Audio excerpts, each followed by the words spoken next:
Hi, I'm Rich Heffron. This is this week's Delaware State Chamber of Commerce Legislative Minute.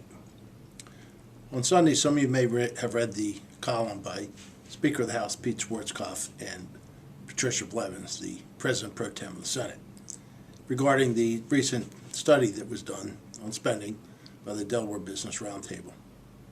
I think the first positive is the fact that we're actually talking about it and there are actually our columns in the newspaper. I think that's good. That's exactly what we want. And they make some good points. But there are two things that need to be made clear. One, this is not a partisan issue.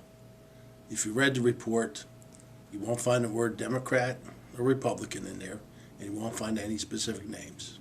The General Assembly is mentioned as the body that needs to help resolve this problem. The other thing is they talked about the Delaware, we're different than most other states in our spending because the state picks up some expenses that and other states are picked up by counties or local governments, such as corrections and public education. We agree with that.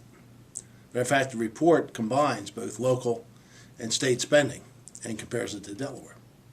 But the fact of the matter is that we do things differently, or how we do things, that's exactly the point. Do we need to change that? Do we need to do something different?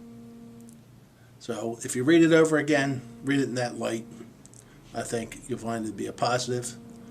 We think the discussion needs to continue, and we look forward to working with the Speaker and the Pro Tem and other members of the General Assembly and administration and the business community in helping resolve the question of how do we make Delaware's revenue structure sustainable in the long run. Second thing I'd like to mention, in last Monday's Inquirer, there's a front page article on Marcus Hook and the Sunoco Logistics plant, the refinery, which actually they're tearing down and rebuilding as a plant to service the gas production out of western Pennsylvania and eastern Ohio.